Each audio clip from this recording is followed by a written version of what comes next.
तो साधु बनकर के आ गए गंगा के किनारे, क्या देंगे? कथा सुनने के बाद क्या देंगे? कुछ नहीं देंगे। इंद्र तो न जाने क्या दे देगा। लोभी साधु होता है तो यहां नहीं सुनाता, वहां चला जाता है। इसलिए सुखदेव जी ने लोभी व्यक्ति को लात मार दी और हमें उपदेश दिया कि ये कथा पैसे के लिए मत करना, तो जन कल्याण के लिए, लोगों को भजन में जोड़ने के लिए करना। ये कथा पैसे के लिए कथा, जिसने कथा बेच दी उसने अपनी मां को बेच दिया। ये मां है। गंगा में स्नान करने के लिए, गंगा महारानी मां है, उसमें स्नान करने के लिए जाएंगे तो पैसा चाहिए, हमें पैसा नहीं चाहिए। हम ये गंगा हमारे घर में आ गई है, इसको हम सुन लें। वहां गंगा में जाएंगे तो पंडों से धक्के खाएंगे, यह धक्के नहीं लगते। यह आदर से आपको बैठाया जाता है, आपके लिए आसन की व्यवस्था की जाती है, आपकी पहचान है, आप आओ। देखो मुझे कितने वर्ष हो गए, इमलोहा छोड़े हुए, बिहार डावला सब छोड़े हुए, लेकिन मैं जो मेरे परिचित व्यक्ति, मैं आज भी उनको पहचानता हूँ। ताराचंद जी से हमारा बहुत कम संबंध रहा, लेकिन देखो हम ताराचंद जी को पहचानते हैं। नेवगी जी से हमारे बहुत कम संबंध है, लेकिन हम पहचानते हैं। हमारे अपने हैं ये। चाहे हम पूर्ण सिद्धि पर कहीं बैठे हैं, लेकिन जो अपनत्व का भाव है वो कहीं जाता नहीं। अपने तो अपने ही हैं। मेरा भजन, मेरी सिद्धि, मेरा जो भी कुछ है वो एक अलग विषय है, लेकिन एक जो मानवता है वो एक अलग विषय है। इस क्षेत्र में मैं कथा करूं, इसमें मेरा स्वार्थ है। मैंने जब पहले ये श्रीमद् भागवत कथा का आयोजन अंगारी में किया, बहुत दूर है यहाँ से, 150-200 किलोमीटर दूर अंगारी, अलवर जिले में, वहीं मैं आया, मथुरा से श्रीपुर में वहीं गया मैं, वहां मैंने भागवत। अब ये अद्भुत ग्रंथ है, मुझे लगता है इससे सब कुछ मिलता है। तो मेरी एक इच्छा रहती थी कि ये इस ग्रंथ को मैं गांव में ले जाकर के दूं।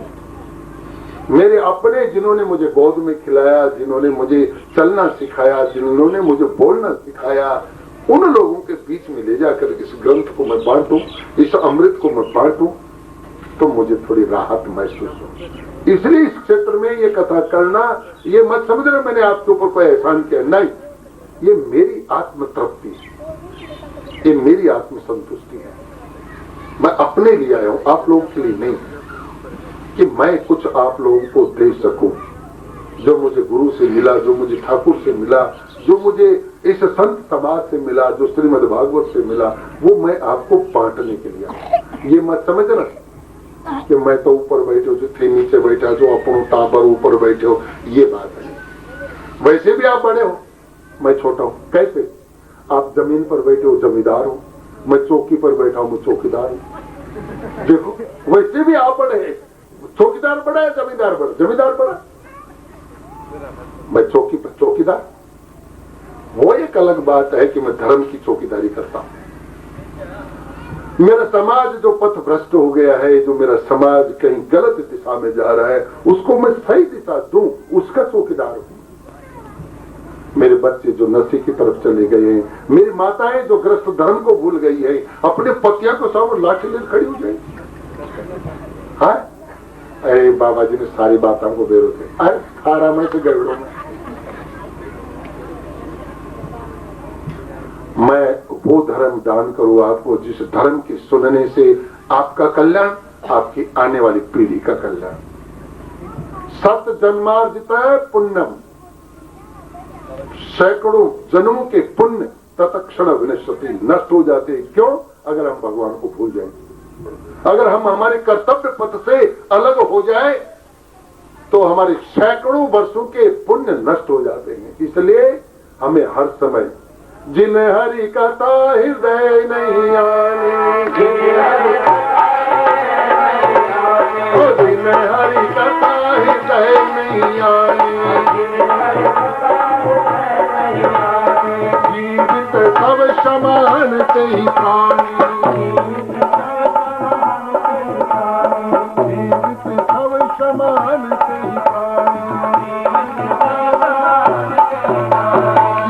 मनुष्य जन्म लेने के बाद भगवान की हरि कथा नहीं सुनी, श्रीमद् भागवत कथा नहीं सुनी, रामायण नहीं सुनी, जीवित सब समान ते ही प्राणी, मरा है, मुर्दा है, खाली सांस चल रहा है, बाकी कुछ भी नहीं।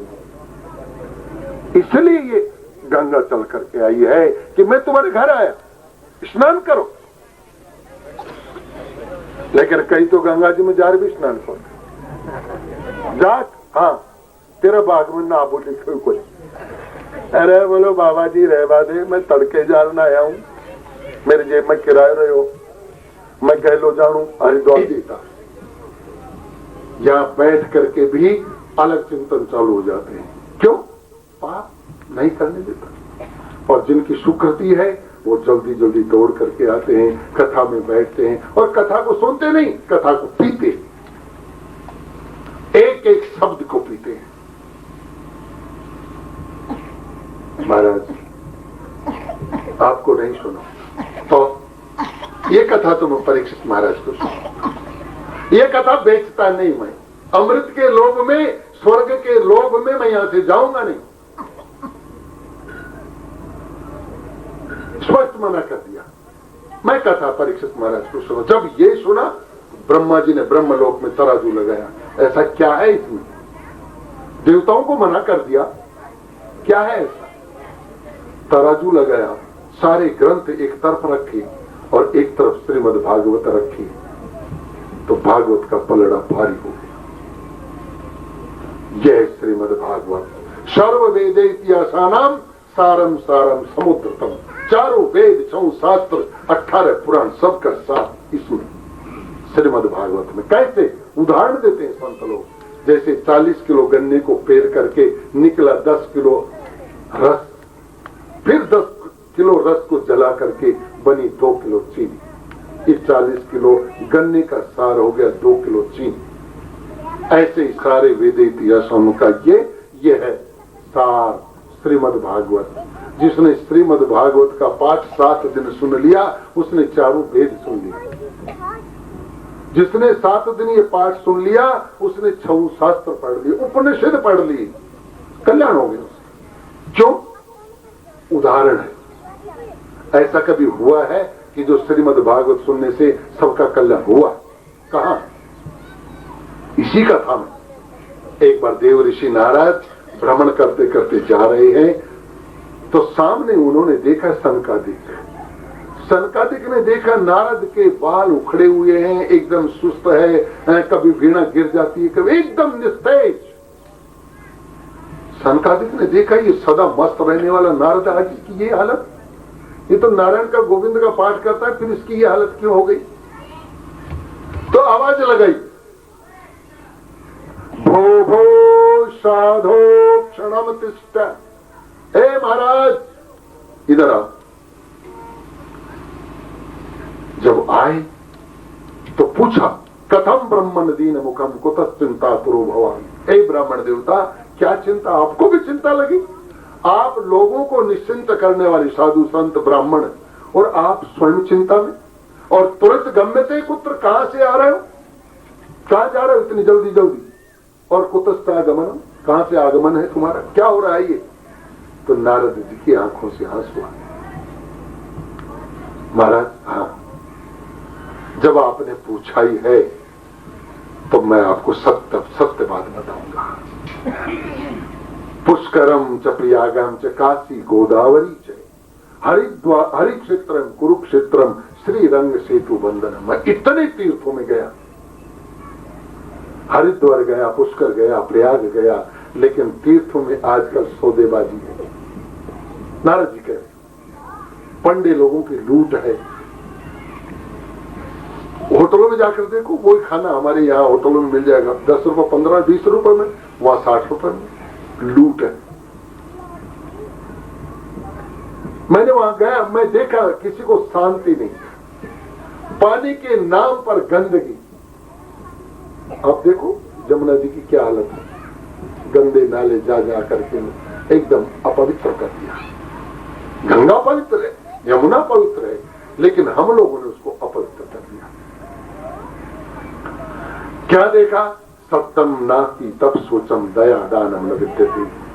न सत्य है, न तप है, न सोच है, न दया है, न दान है। उधर रंबिणो, पेट भरने के लिए जीवा वरा का कूट भाषण। अपने पेट भरने के लिए लोग नाना प्रकार का अधर्म और इतने कड़वे वचन बोलते हैं, सुने नहीं जाते, कान जल जाते। महाराज मैंने स्वयं देखा, नारद जी कह रहे, एक माँ 4 बेटों को पाल करके बड़ा कर देती है, उनको पढ़ा देती है, उनके विवाह कर देती है, लेकिन ये 4 बेटे बड़े होकर के माँ बाप को बांट लेते हैं। भाई रही, हाँ 2 महीना तू राख, 2 महीना में राख ली। माँ की दशा, जिस माँ ने हमें पैदा किया, जिसने बड़ा किया, पढ़ाया लिखाया, आज उस माँ को बेटों ने बांट लिया। अरे महाराज बाजार में गया तो गराड़े के लिए साड़ी 750 रुपया की, एक बूढ़ली के लिए भी दे दे 90 रुपये लीव सी। कितना पक्षपात है। माँ के लिए 90 रुपए की, गराड़ी के लिए 750 रुपये। तीर्थ में जा जाती, घराड़ी जाए, माता जी यहाँ जी। ये तीर्थ है, ये मनोरंजन है, पिकनिक है, पर्यटन है। तीर्थ तो तुम्हारे घर में छोड़ के आई, जिनको सेवा की आवश्यकता थी उनको घर में छोड़ के गए, तुम हरिद्वार घूम रहे। तुम्हारा हरिद्वार तो तुम्हारे दरवाजे पर बैठा है, और 1.5 रुपए की दवाई के लिए पड़ोसी कर गई थे, क्योंकि थे तो हरिद्वार में घूम रहे, उनको बुखार हो, उन्हें 2 गोली लगी तो 1.5 रुपए के पड़ोसन करी। ये तीर्थ नहीं, लोग दिखावा नहीं, जीवन की जो सत्यता है वो। अरे मैं आपको सत्य बात बताता हूं, मैं किसी शास्त्र की या किसी की सुनी नहीं, मैं जो बताता हूं सत्य। मेरे पास जो कुछ है मेरे पिताजी का दिया है, मेरे पास जिन लोगों ने देखा है मेरे पिताजी को पूछो उनसे। ये सब कुछ श्रीमद् भागवत, ये तप, ये ज्ञान, ये वैराग, ये सत्यता, सब पिताजी के चरणों में रखिए। सब कुछ तुम्हारी माता जी के चरणों में रखिए, तुम्हें जो कुछ चाहिए यहीं से मिल जाएगा। भूल गई श्रवण कुमार को? सब कुछ इनके चरणों में। वृद्धोक सेवनम चत्वारि तस्वर्धन्ते बुद्धि आयु यशो बलम। अगर तुम अपने वृद्धों का सेवन करोगे, वृद्धों की सेवा पूजा करोगे, तो तुम्हारी 4 चीजें अपने आप बढ़ जाएंगी। कौन सी? बुद्धि, आयु, यश और बल। कहीं तुम्हें हरिद्वार प्रयाग बात तो ये कहते हैं, लेकिन लोग उसको तोड़ मरोड़ करके न जाने किस तरह से, कोई किमी धर्म बना दियो, कोई कुछ आडंबर बना दियो, कोई कुछ बना दियो। कबीर जी ने एक दोहा कहा, पत्थर पूजे हर मिले तो मैं पूजे पहाड़। कबीर जी कहां ऊंचे पर्वत पर बैठ करके कथा लिखते हैं, कहा जैसे कालभूषण जी सुनाते ऐसे। तो कबीर जी ने तो जैसे मैं कह रहा हूं, आप हरिद्वार जाओ, स्नान करो, मैं उसकी बुराई नहीं कर रहा, लेकिन पहले अपना जो हरिद्वार है उसको तो ठीक करो। तो कबीर जी कहते हैं तुम मूर्ति पूजा करो, मैं तुम्हें बुराई नहीं कह रहा, लेकिन मन को तो शुद्ध करो। उन्होंने मूर्ति पूजा की निंदा नहीं की, लेकिन मेरा जैसा मूर्ति बुद्धि का मंदिर में मत जाओ, गुण खाओ तो कबीर दास जी के। अरे मूर्ख, उसकी गहराई में जा, कबीर जी को ठीक से पहचान। कबीर को ठीक से पहचानोगे तो उस जैसा मूर्ति पूजक दुनिया में नहीं। लेकिन कबीर जी कहते पहले पुंडलिक बन, फिर ध्रुव बन। पुंडलिक, गुरु ने कहा कि 4 वस्तुएं पिताजी की सेवा में मिलती है। माँ और बाप की चरणों की सेवा से तुम्हें सर्व सिद्धि मिलती है।